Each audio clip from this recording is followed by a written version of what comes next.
মাননীয় মুখ্যমন্ত্রী যে টাকাটা দিচ্ছে তার ছবি যেন প্রত্যেকটা প্যান্ডেলে টাঙানো থাকে। এটা কিন্তু মাননীয় মুখ্যমন্ত্রীর কাছ থেকে টাকাটা নিচ্ছেন আপনারা, এটা সরকারের টাকা, মুখ্যমন্ত্রী সরকারের লোক, সে পার্টি হতে পারে, কিন্তু অনেকে টাকা নিচ্ছেন কিন্তু মুখ্যমন্ত্রী ছবি টাঙাচ্ছেন না। এটা কিন্তু খুব বাজে জিনিস। তাহলে আমরা টাকাটা নেবেন না। যারা পুজোর অনুদান নিয়েছেন তাদের এটা কর্তব্য বলে আমরা মনে করি যে মুখ্যমন্ত্রীর ছবি দেবী দুর্গার আগে টাঙিয়ে রাখা প্যান্ডেলে ঢোকার মুখে, এটা আমরা দাবি করি।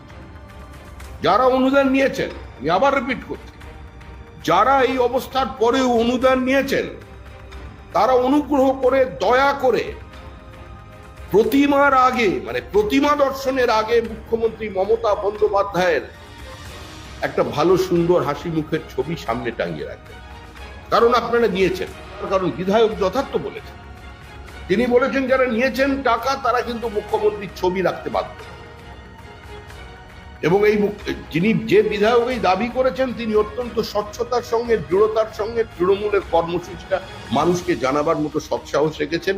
এর জন্য দলের পক্ষ থেকে আমি তাকে অভিনন্দন জানাচ্ছি। আচ্ছা, কোনো রাজনৈতিক দলের প্রচারের প্রয়োজন হতে পারে নিঃসন্দেহে, কিন্তু কোনো মুখ্যমন্ত্রীর কি প্রচারের প্রয়োজন রয়েছে? মানে মমতা বন্দ্যোপাধ্যায় যিনি বাংলার মুখ্যমন্ত্রী, সেই মুখ্যমন্ত্রী পদটার কি কোনো প্রয়োজন রয়েছে প্রচারের?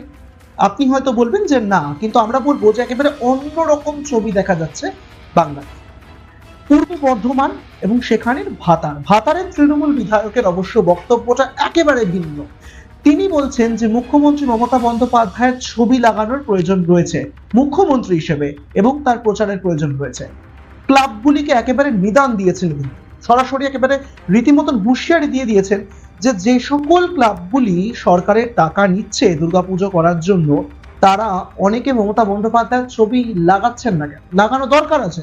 মমতা বন্দ্যোপাধ্যায়ের ছবি অবশ্যই লাগাবেন, কারণ তিনি সরকারের একজন রিপ্রেজেন্টেটিভ এবং টাকাটা সরকার দিচ্ছে, তাই বাধ্যতামূলকভাবে মমতা বন্দ্যোপাধ্যায়ের ছবি প্রয়োজন রয়েছে মণ্ডপে লাগা। মাননীয় মুখ্যমন্ত্রী যে টাকাটা দিচ্ছে তার ছবি যেন প্রত্যেকটা প্যান্ডেলে টাঙানো থাকে। এটা কিন্তু মাননীয় মুখ্যমন্ত্রীর কাছ থেকে টাকাটা নিচ্ছেন আপনারা, এটা সরকারের টাকা, মুখ্যমন্ত্রী সরকারের লোক, সে পার্টি হতে পারে, কিন্তু এবার এই প্রসঙ্গ উত্থাপন করার পরে রীতিমতন একটা রাজনৈতিক দরজা শুরু হয়ে গেছে। আর এর যে অংশ, সেই অংশ ইতিমধ্যে বিজেপিও একেবারে ছিনিয়ে নিয়েছে, কারণ বিরোধিতার জন্য এটা একটা বড় অস্ত্র মনে করছেন সুকান্ত মজুমদার। তিনি এই ভিডিও পোস্টও করেছেন, মতামত দিয়েছেন নিজের।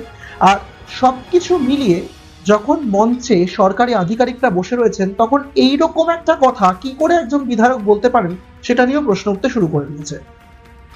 এতটা পর্যন্ত হলেও তবু হয়তো একটা কোথাও গিয়ে আটকে যেত, কিন্তু এরপর যে বক্তব্য রাখলেন ওই বিধায়ক, তাতে আরো আগুনে ঘি পড়ে গেল। যদি মমতা বন্দ্যোপাধ্যায়ের ছবি আপনারা টাঙাতে না চান, তাহলে টাকাটা নেবেন না, টাকাটা নেওয়ারই প্রয়োজন নেই, এমন অনুদান দিয়েছেন তৃণমূল বিধায়ক।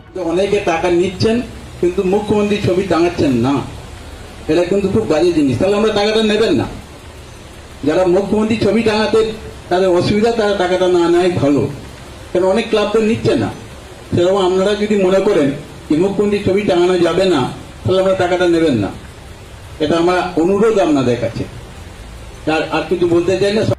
দর্শকদের কাছে আমাদের একটাই কথা, সেটা হচ্ছে যেটা দিয়ে শুরু করেছিলাম, যে রাজ্যের মুখ্যমন্ত্রী মমতা বন্দ্যোপাধ্যায় আমাদের মুখ্যমন্ত্রী পদটার প্রচারের কতটা প্রয়োজন রয়েছে আমরা জানি না। আপনারা আমাদেরকে বলুন, কমেন্ট করে জানান আপনারা কি মনে করছেন এর উপরে।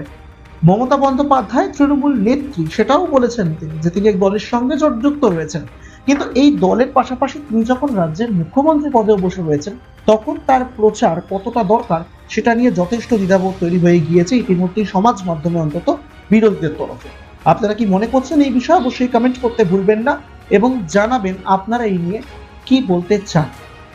তবে মানগোবিন্দ অধিকারীর এমন মন্তব্য রীতিমতন এখন ভাইরাল হয়ে পড়েছে সমাজ মাধ্যমে।